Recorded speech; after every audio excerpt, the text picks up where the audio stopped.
Walaupun kita habis waktu kita untuk sholat, tapi tanpa menempuh bidayatul hidayah dan yang kedua nihayatul hidayah, itu tidak bersanad.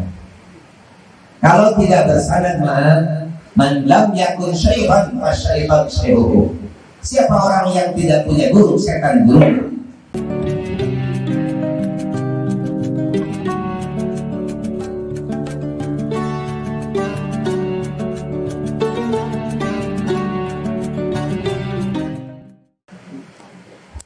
Assalamualaikum warahmatullahi wabarakatuh.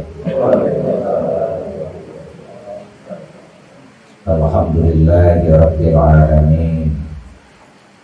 Wa bihi nasta'inu ala umuri dunya waddin.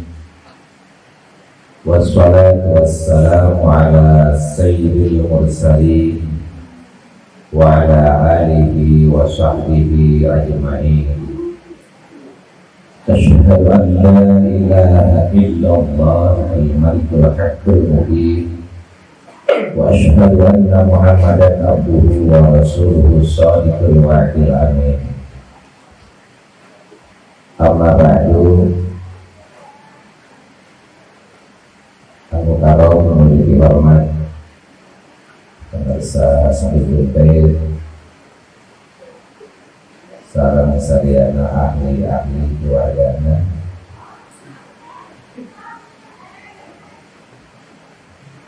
wargi-wargi sadayana anu sami-sami hadir, anu mudah-mudahan ku tepang dina ieu majelis urang sadayana salamina dina pidulung Allah subhanahu wa ta'ala. Alhamdulillah wa syukru ala ni'amillah. Kalayan kudrat sareng iradat Allah subhanahu wa ta'ala, urang sadayana dina ejing-ejing ieu anu bertepatan sareng ping 11 kasih Rabiul Awal di Jumat. Mudah-mudahan ieu silaturahmi sing janten wasilah dibukakeun pintu rahmat Allah subhanahu wa ta'ala. Shalawat wa salam sareng mungkin mudah-mudahan salamina dilimpah curahkeun ka panutan alam yani habibana wa nabiyana sayyidina Muhammad sallallahu alaihi wasallam. Hadirin wal hadirat rahimakumullah. Sanesna abdi saya sebagai ngalampungan, namun ia beri kapasitas waktos kami bersilaturahmi. Anu kahiji kantos kurang selaku muslim, selaku mukmin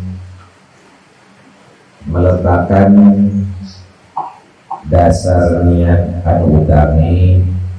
Mudah-mudahan ku Allah diraksa, mudah-mudahan ku Allah dipaparin keikhlasan urang sadayana sehingga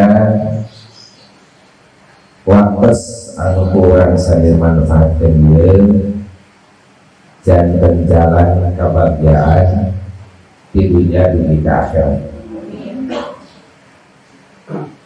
Upami ningali perkembangan anu sakumaha kauninan sadayana kangge mempertahankeun kehidupan ieu teh aya tilu hal anu pokok. Jelas anu kahiji yang pertama dan utama adalah dinul Islam, anu kadua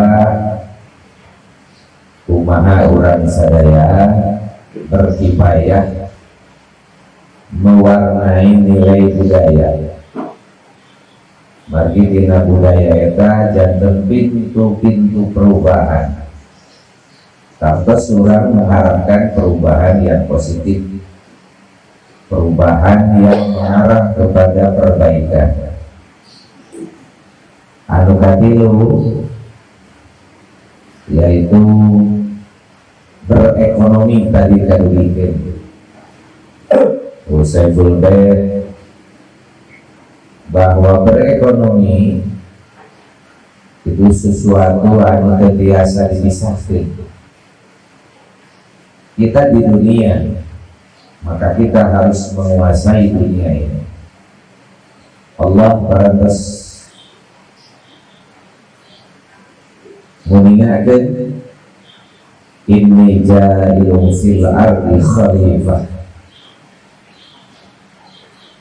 Sungguh kami menjadikan manusia itu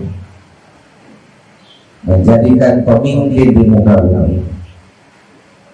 Waktu itu Nabi Adam alaihi salam. Dan tentunya itu sebuah hal yang harus kita betul-betul memaknainya secara utuh. Jangan sampai dimaknai secara parsial, bahkan dimaknai dengan pesimis. Islam tidak pernah mengajarkan pesimis. Islam selalu mengajarkan optimis.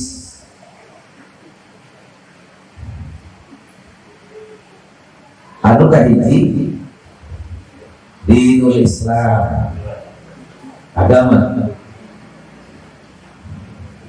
Inna dinna indallahil Islam.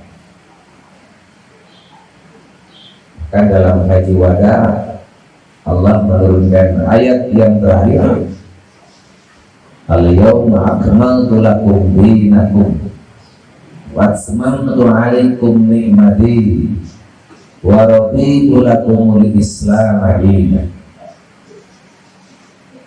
Sudah sangat jelas sejelasnya, sudah sangat terang benderang yang sesungguhnya bahwa yang bisa mengantarkan kehidupan yang sesungguhnya di dunia dan mengantarkan kehidupan yang sesungguhnya di akhirat, dinul Islam, dinul haq. Sebagaimana kita setiap sholat diwajibkan membaca surah Fatihah,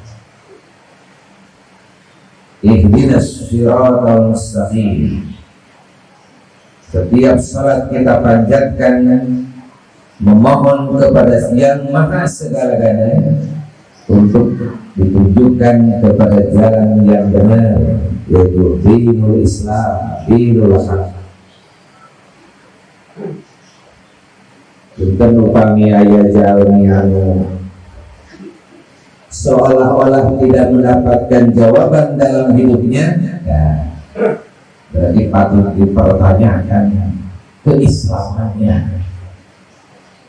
Bagi Islaman terus maparin walaran sebelum kehidupan ini ada.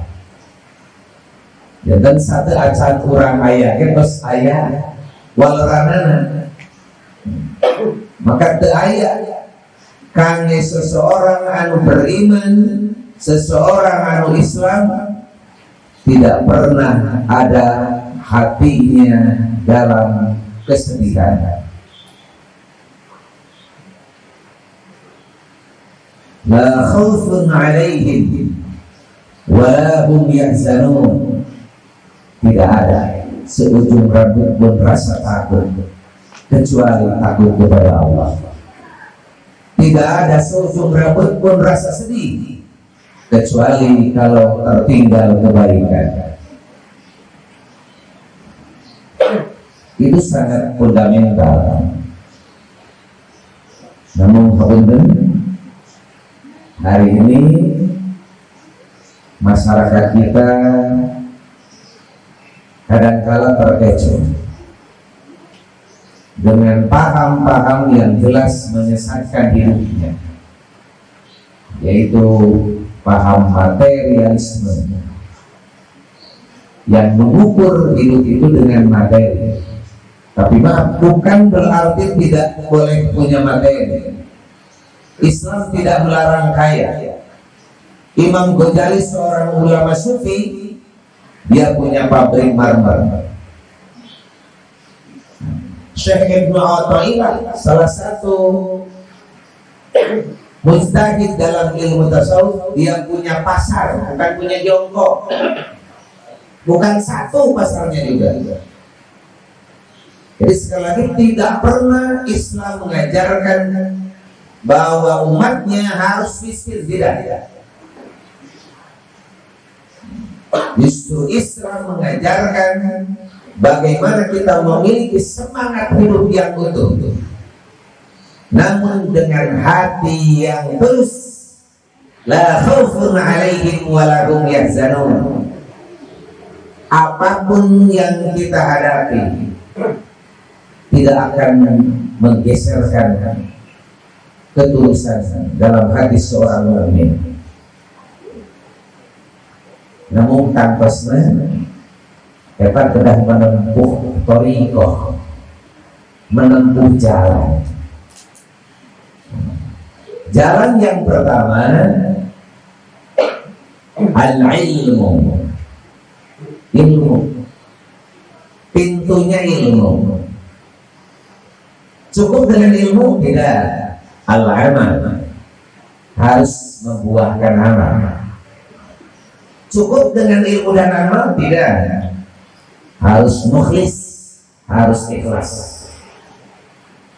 Ilmu, amal, ikhlas, baru akan berbuah. La khaufun 'alaihim wa la hum yahzanun. Dinamika kehidupan hari ini sudah sangat luar biasa. Susah diterka, susah ditakar.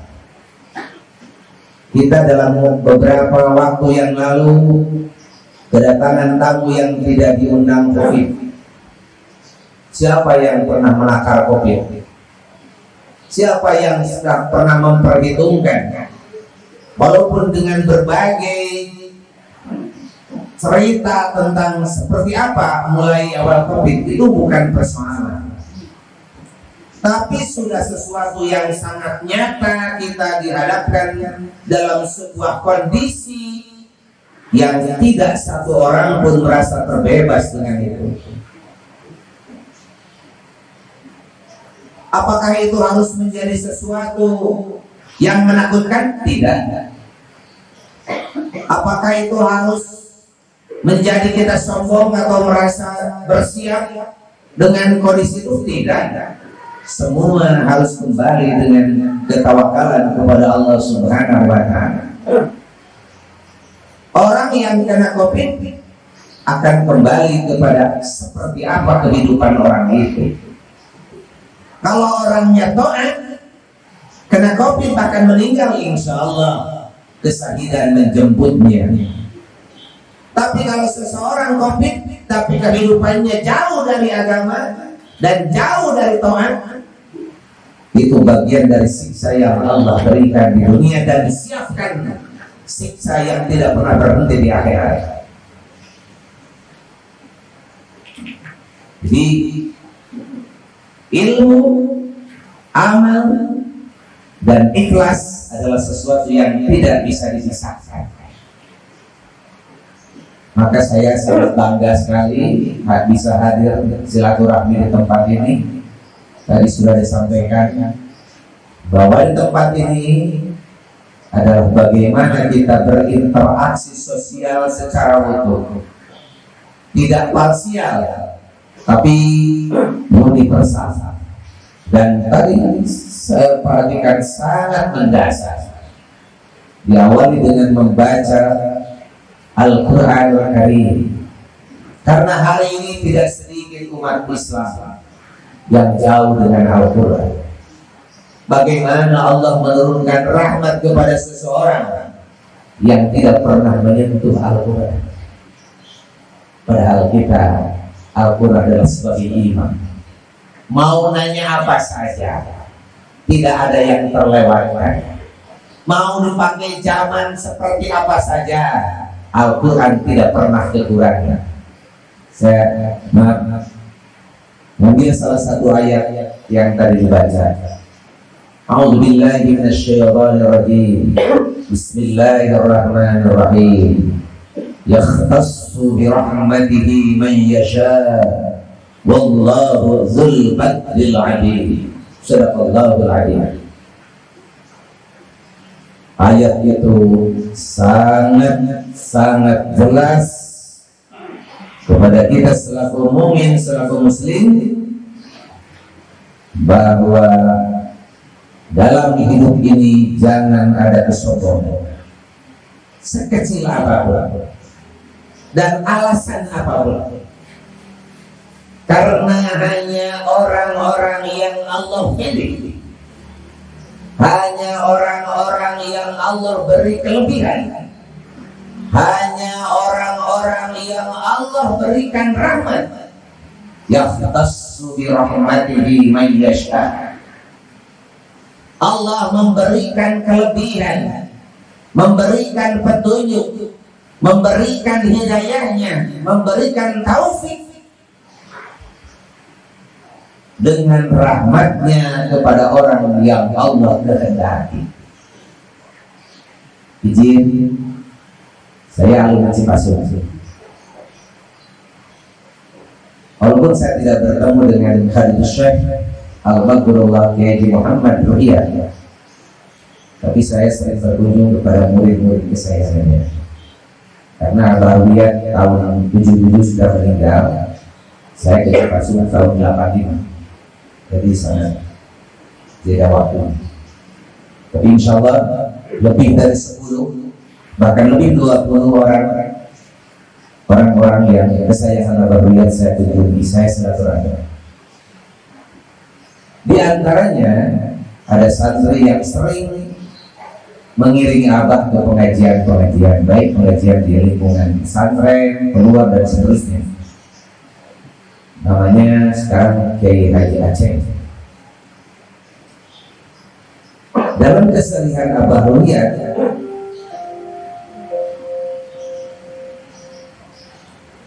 ketika mau ke pengajian, ketika mau berdakwah dan seterusnya, sering terungkap dari lisan seorang yang saleh, Aceh, Abah masih lagi suul khotimah,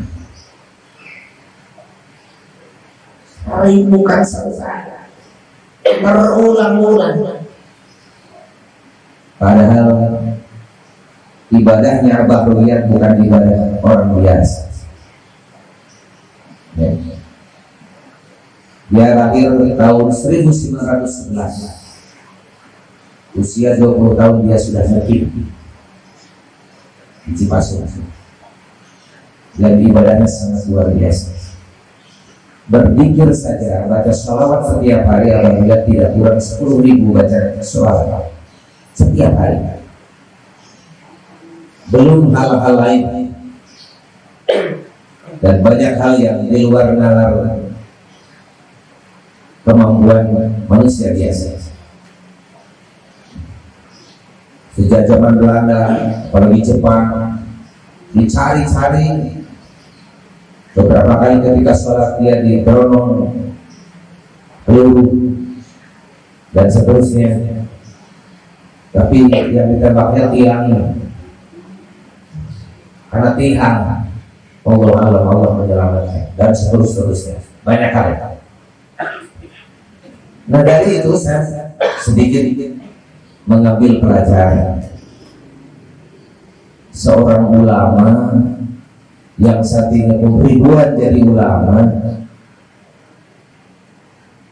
hari-harinya dengan tawadhu dia sangat menutupi su'ul khatimah.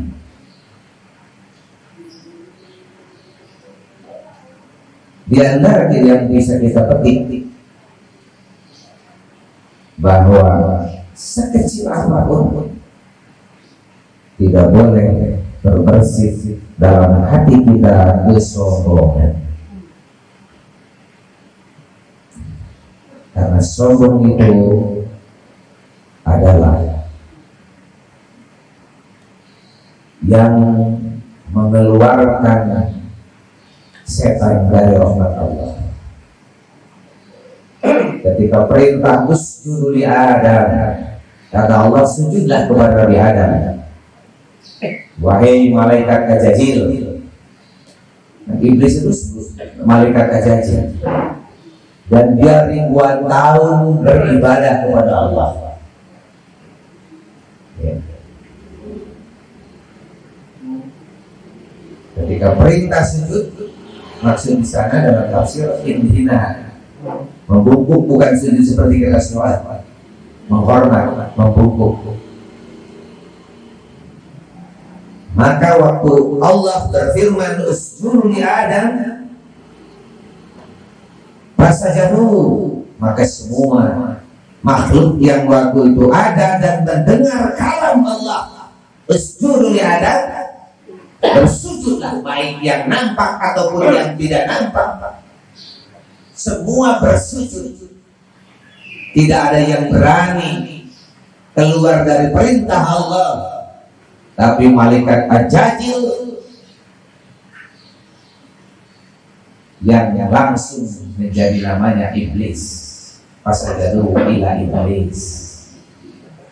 Maka sejak saat itulah Ajajil menjadi iblis yang tadinya berbentuk sesuatu yang menarik. Malaikat Ajajil itu menarik sekali. Tapi setelah berpaling dari perintah Allah, maka Ajajil menjadi yang menjijikkan.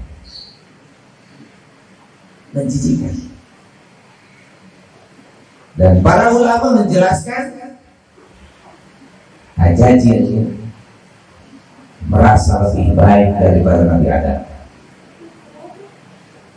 Intinya kesombongan. Hari ini dengan berbagai media, terutama medsos ria dan seterusnya,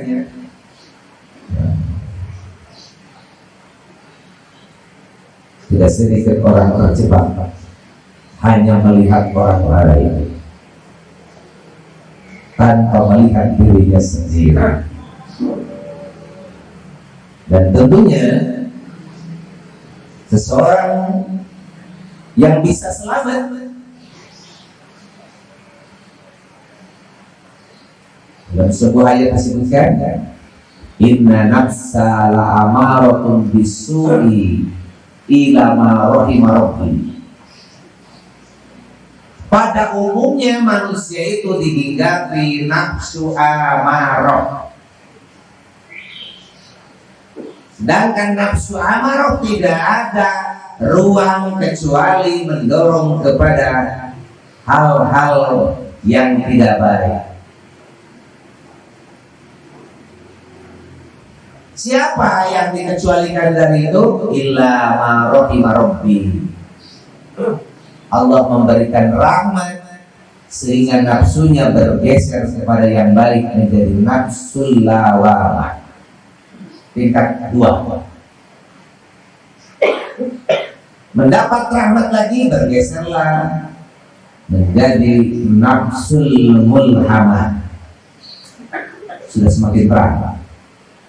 Bergeser lagi nafsul mutmainnah. Nah, di sanalah seseorang bisa tahu seperti apa sabar, bisa tahu seperti apa istiqomah, bisa tahu seperti apa tawakal. Kalau nafsunya minimal sudah mutmainnah. Hadirin wal hadirat rahimahumullah, maaf lompat-lompat saya. Untuk bisa kita menyempurnakan langkahnya, maka ada dua jawabannya. Satu, bidayatul hidayah.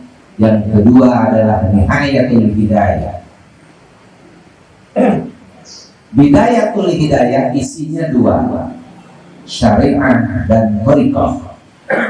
Dan nihayatul hidayah isinya satu, yaitu hakikat.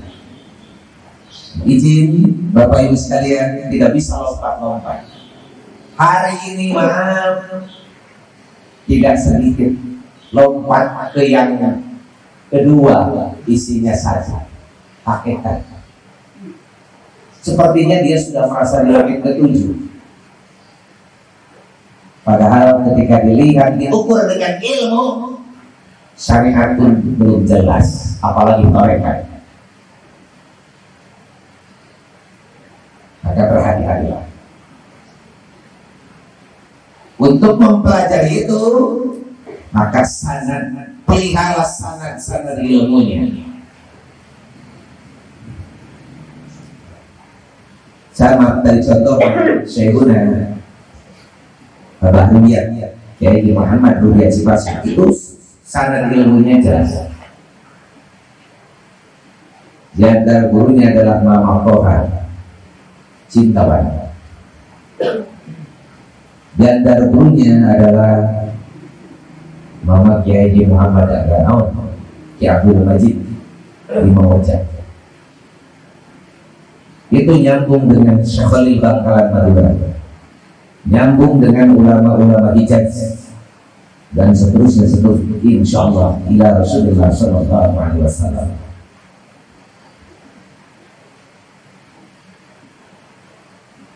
Izin hari ini tidak sedikit agama gurunya Syekh Mahmudam. Maka sangat tepat hari ini saya boleh melakukan kajian ilmu, tentunya dengan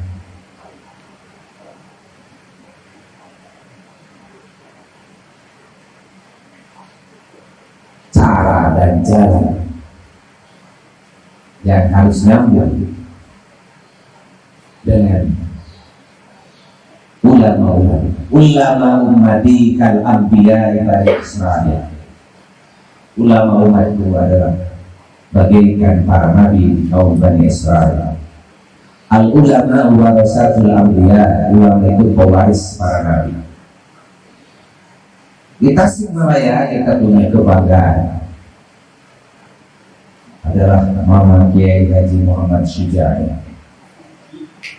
Mama Budang itu bukan orang biasa. Saya pernah mempelajarinya ke beberapa guru saya, baik yang ada Tasik, yang di luar Tasik.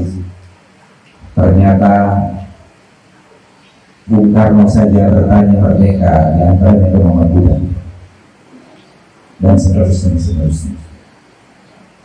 Dan sambungan ini, izin saya, mari kita di Tasikmalaya ini kita bangun tatanan yang lebih utuh lagi. Jangan sampai sempalan-sempalan yang tidak bersanad ilmu yang baik. Kalau masalah duniawi, antum a'lamu bi umurikum, maka. Tapi untuk hal agama tentunya harus bersanad. Karena untuk menempuh dua jalan tadi, bidayatul hidayah dan nihayatul hidayah. Walaupun kita habis waktu kita untuk sholat, tapi tanpa menempuh bidayatul hidayah dan yang kedua nihayatul hidayah, itu tidak bersanad. Kalau tidak bersanad, man lam yakun syaitan fa syaitan syaihuhu. Siapa orang yang tidak punya guru, setan guru. Setan bisa mewariskan kesombongan. Nah, izin saya contohkan satu hal yang mungkin kontraproduktif dengan kehidupan, tapi ini kenyataan. Dulu ada murid seorang ulama, Syekh Junaid. Sekian lama dia lupa dengan gurunya. Dia tidak berguru lagi, padahal untuk mengantarkan kurikulum itu tidak bisa lepas. Dia lupa, tapi ibadahnya luar biasa. Sering habis malam dipakai ibadah oleh murid Syekh Junaid. Dan suatu waktu dijemput oleh seseorang yang menyebutkan bahwa ibadahmu sudah sampai, tidak, ibadahmu sudah sangat baik. Yuk kita pergi ke tempat yang menunjukkan bahwa ibadahmu adalah sudah sangat luar biasa. Dijemputlah, diajak kepada suatu tempat, dan dia sangat kagum karena yang dia tahu ini bagaikan surga, karena tidak pernah dilihat dalam kehidupan biasa. Nah, inilah buktimu sudah sampai ibadahmu kepada derajat yang tinggi sekali. Tapi setelah itu ayo kita pulang kembali. Nanti baik waktu bisa ke tempat itu lagi. Dia sangat kaget luar biasa dan merasa tersanjung luar biasa karena seolah-olah ada orang yang menyatakan bahwa dia sudah baik, ada tempat yang luar biasa untuk. Namun dalam perjalanan itu dia teringat guru Syekh Junaid. Maka dia datanglah ke Syekh Junaid. Begitu sampai di rumah Syekh Junaid sudah tersenyum. Karena seorang guru murid tahu apa yang terjadi dengan muridnya. Dia menyebutkan bahwa saya sudah merasa di surga. Saya bilang dengan tersenyum, syukurlah kalau kamu sudah bisa masuk surga. Tapi tolong kalau nanti kamu diajak lagi ke tempat seperti itu, setelah sampai di tempat itu, kamu jangan mau diajak pulang. Tingkat cerita, pada suatu waktu tertentu dia dijemput lagi oleh orang yang berjubah dengan bahasa Arab yang fasih, mengajak ke tempat yang pernah dituju. Sesampainya di tempat itu, murid Syekh Junaid itu ingat kepada gurunya dan dia sampaikan kepada orang yang mengajaknya bahwa kata guru saya, kalau saya sudah sampai di tempat ini tidak boleh keluar lagi. Sekejap berubah tempat itu menjadi tempat yang sangat kotor, dan itu adalah setan. Berubah tempatnya menjadi tempat yang sangat kotor dan menjijikkan. Itu adalah tipu muslihat setan kepada orang yang beribadah, tapi tanpa ada guru yang membimbingnya. Untuk itu, mohon maaf, saya menyampaikan di tempat ini karena saya tadi terus terang, walaupun saya baru ketemu, saya menangkap aura kesungguhan di tempat ini. Untuk itu mari kita jaga dengan utuh. Insya Allah, kalau Allah kehendaki dan dibukakan pintu-pintunya, di dunia ini tidak ada kesulitan. Walaupun kita harus ada ikhtiar. Dari langkah ekonomi seperti apa ya harus. Karena langkah itu merupakan jalan doa. Jadi doa itu bukan hanya doa yang secara letterlock kita menyebutkan, tapi kesungguhan kita itu adalah doa. Man jada wajah. Siapa orang sungguh-sungguh, dia akan menjumpainya, dia akan mendapatkannya. Dalam ayat disebutkan bahwa barang siapa orang yang sungguh-sungguh menjahada fina lanahdiyannahum subulana, siapa orang yang sungguh-sungguh di jalan kami, kata Allah, lanahdiyannahum subulana, pasti kami mengantarkan, menunjukkan, membimbing sehingga mendapatkan sesuatu yang diharapkan. Hari ini saya pernah bertugas di dinas sosial.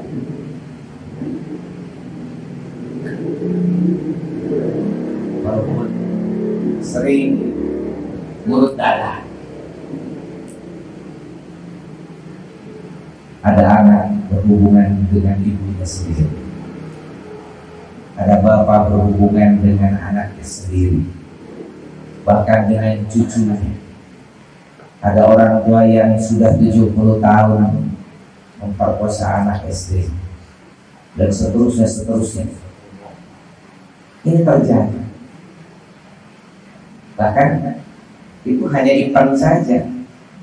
Kan teori gunung es yang nampaknya hanya Ipan. Kalau ketemu satu, yang tidak ketemunya lebih banyak. Masalah sosial seperti ini. Kenapa itu terjadi? Apalagi tadi 70 tahun. Jadi yang keriput itu kulitnya, tapi nafsu amarahnya anak usia 17 tahun. Nafsunya anak usia 17 tahun. Kenapa terjadi seperti itu? Tidak menempuh bidayah, apalagi nihayatul bidayah, sehingga tidak terjaga. Bahkan maaf, mungkin kita baru-baru disuguhkan dengan orang-orang, maaf, itu mencoreng Islam kan? Dengan judul ini, judul itu, tapi di dalamnya pelecehan dan seterusnya. Itu kenapa? Lepas dari jalan tadi. Kalau jalannya betul, insya Allah saya yakin, seyakin-yakinnya saya ikut, walaupun hanya mengikuti ke guru-guru. Saya mengikuti kehidupan kiai saja lebih dari 14 tahun saya. Dengan berbagai hal, ternyata itu karena kekosonganlah yang sesungguhnya. Belajar dari sesuatu yang awalnya pun sudah tidak benar, maka akan terbuka pintu-pintu yang jauh dari rahmat Allah Subhanahu wa ta'ala. Bapak sekalian, kalau saya sebutkan dalam pembicaraan ini, mohon maaf. Tentunya kita yang hari ini ada dalam sebuah kehidupan yang sangat kompleks persoalannya. Rasulullah SAW menyampaikan dalam sebuah hadis, man tamassaka bi sunnati falahu ajru mi'at syahid. Barang siapa orang yang bisa berpegang teguh dengan sunahku inda pasari umati, nalika rusak, ketika rusak umatku, maka pahalanya seperti orang yang 100 kali mati syahid. Jadi mudah-mudahan majelis ini menjadi bagian dari apa yang hadis Rasulullah sampaikan. Maka tamassaka bi sunnati inda fasadi ummati falahu ajru mi'ati syahid. Amin. Yang kedua tentunya jalan kita yang sesungguhnya adalah menempuh perjalanan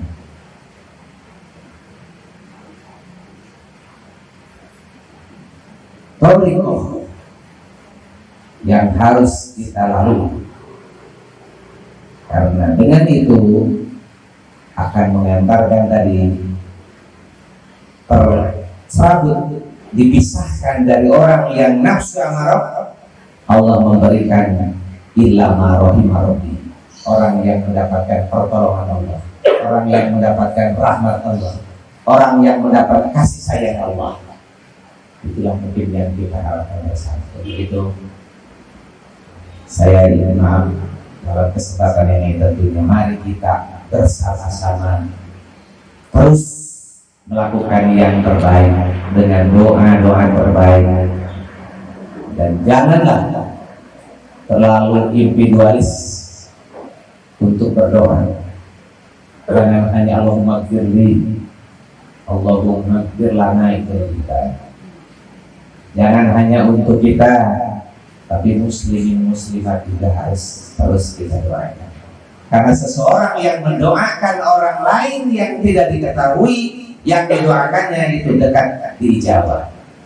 Dan kebaikan itu tidak akan terkurangi, akan kembali kepada siapa orang yang berdoa. Jadi kalau kita hanya mengandalkan apa yang mungkin kita lakukan hari ini, amat sangat terbatas. Tapi kalau kita berbagi kebaikan, walaupun mungkin hanya memberikan bantuan uang 20.000 rupiah, tapi bagi orang yang tidak sedang pegang uang sepeser pun, itu adalah penyambung nyawa. Orang yang pegang uang 1 juta dikasih 20.000, biasa-biasa saja. Maka seseorang yang memiliki keimanan yang kuat, jangankan ketika berlapang mempunyai kemampuan, sedang kesulitan pun berusaha untuk tetap membantu orang lain. Dan orang yang sedang kesulitan berusaha membantu orang lain, itulah adalah jalan kebaikan yang Allah akan mudahkan, yang tidak terukur dan tidak terhitung oleh kita secara manusia atau secara hitungan-hitungan kita biasa. Mungkin itu beberapa hal silaturahmi. Sekali lagi saya bukan menggurui sama sekali, tidak. Hanya kita ini bersama-sama, mudah-mudahan Allah memberikan pertolongan kepada kita sekalian. Kurang lebihnya mohon maaf. Wallahu minkum wallahul muwaffiq ila aqwamit thoriq. Akhirul kalam, assalamualaikum warahmatullahi wabarakatuh.